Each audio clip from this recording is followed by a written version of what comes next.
യൂട്യൂബിന് വിട.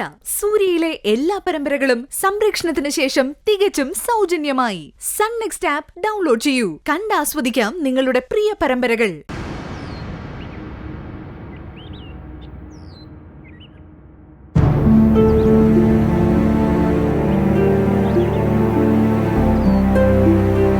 പുലിയെ അതിന്റെ മടയിൽ വന്ന് കാണണമെന്നാണല്ലോ പ്രമാണം. വന്നു, കണ്ടു, സന്തോഷായി. സത്യം പറഞ്ഞ ഇതൊക്കെ ഒരു മഹാഭാഗ്യം. ഇവിടെ ഇങ്ങനൊരു കസേരയിലിരിക്കുന്നതും വേണ്ടപ്പെട്ടവർക്ക് അത് വന്ന് കാണാനുള്ള അവസരം ഉണ്ടാക്കുന്നതും. ഒരു സർക്കാർ ജോലി ലഭിക്കാന്ന് പറഞ്ഞാൽ അതൊരു വലിയ കാര്യം തന്നെയാ മോനെ. നീ മിടുക്കനാ, ബഹുമിടുക്കൻ, ജീവിക്കാൻ അറിയുന്നവൻ.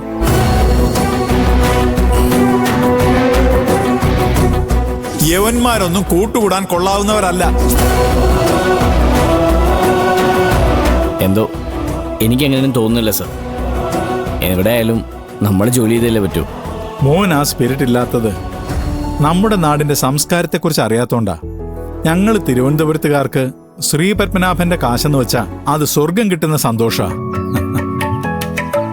ഒരു സർക്കാർ ഉദ്യോഗസ്ഥനാകാനായിരുന്നു എൻ്റെ ആഗ്രഹം. ഒരുപാട് ടെസ്റ്റും ഇന്റർവ്യൂവും അറ്റൻഡ് ചെയ്തതാ. അറിവും കഴിവും ഇല്ലാഞ്ഞിട്ടാണോ? പക്ഷെ കിട്ടിയില്ല. അതാ ഞാൻ പറഞ്ഞത്, ഇതൊക്കെ ഒരു വിധിയാ. സത്യം പറഞ്ഞാൽ ഞാൻ ആഗ്രഹിച്ചിട്ടൊരു ജോലിയല്ല അത്.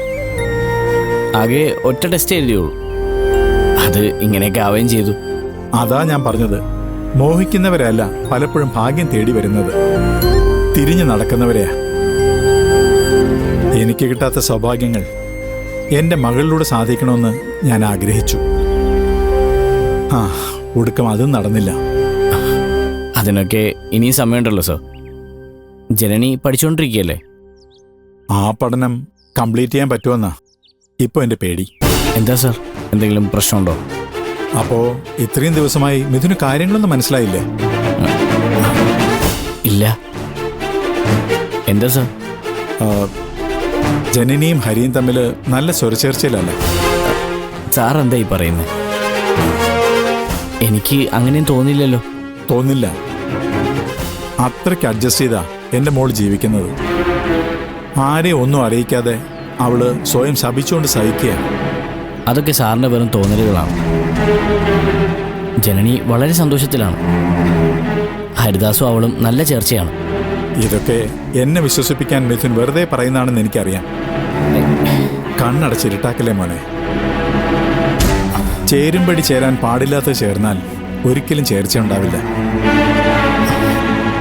മിഥുൻ ഇപ്പൊ ഇവിടെ ഉള്ളതാ എന്റെ ഏക ആശ്വാസം. നീ മാത്രമാണ് വഴിമുടക്കി. നിന്നെപ്പോലുള്ള ക്രിമിനൽസിന്റെ കുരുട്ട് ബുദ്ധിയും എനിക്കറിയാം. നിന്നെപ്പോലെ എല്ലാം തികഞ്ഞൊരാളെ ജീവിതത്തിൽ വീണ്ടും കണ്ടുമുട്ടിയതാ എന്റെ ഭാഗ്യം. കൊള്ളാവുന്ന പെമ്പിള്ളാരെ പറഞ്ഞ് വഴിതെറ്റിച്ച് നല്ലവരായ അവളുടെ വീട്ടുകാരെ വില്ലന്മാരാക്കി ഹീറോ ചമഞ്ഞ് നടക്കുന്ന നിന്നെപ്പോലുള്ള ഞരമ്പ് രോഗികളെ എന്താ ചെയ്യേണ്ടതെന്ന് എനിക്കറിയാം. ഇതാ ദൈവം ഉണ്ടെന്ന് പറയുന്നത്. അല്ലെങ്കിൽ മിഥുനെ ഇപ്പോ ഈ പൊസിഷനിൽ ഇവിടെ ഇങ്ങനെ എന്റെ കൺമുന്നിൽ കൊണ്ടുവന്ന് നിർത്തുവോ? പറയുന്നത് തെറ്റാണെങ്കിൽ മോൻ എന്നോട് ക്ഷമിക്കണം.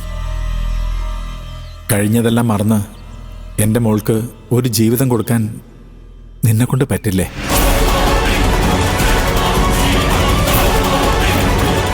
സാർ എന്താ ഈ പറയുന്നേ? നന്നായി ആലോചിച്ചിട്ട് എന്നാ പറയുന്നത്. ഒരച്ഛൻ്റെ സ്വാർത്ഥതയാണെന്ന് വിചാരിക്കരുത്. എൻ്റെ മോളെ ഈ നരകത്തിൽ നിന്ന് രക്ഷിക്കാൻ ഞാൻ നോക്കിയിട്ട് വേറെ മാർഗമില്ല. പരസ്പരം മനസ്സിലാക്കുന്നവർ വേണം മോനെ ഒന്നിച്ച് ജീവിക്കാൻ. എൻ്റെ മകൾക്ക് എന്തുകൊണ്ടും യോജിച്ചവൻ നീയാ. ഇനി മേലിൽ നീ എൻ്റെ മോളെ ശല്യം ചെയ്യരുത്. അവളുടെ വഴിയിൽ തടസ്സമായി നിൽക്കരുത്.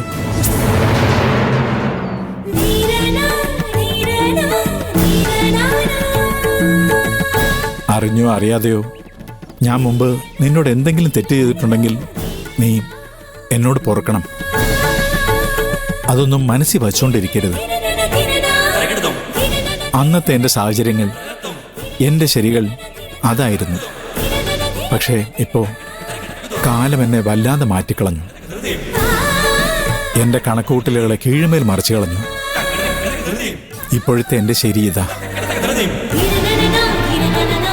തിരുത്തുന്നവനല്ലേ മോനെ യഥാർത്ഥ മനുഷ്യൻ. തിരുത്താൻ നീ എനിക്കൊരവസരം തരണം. നിനക്ക് അവളെ ഇഷ്ടമാണെന്നും അവൾക്ക് നിന്നെ ഇഷ്ടമാണെന്നും എനിക്കറിയാം. ദൈവം തീരുമാനിച്ചതിനെ മനുഷ്യൻ എതിർത്തതിനുള്ള ശിക്ഷയാ ഞാനിപ്പോൾ അനുഭവിച്ചുകൊണ്ടിരിക്കുന്നത്.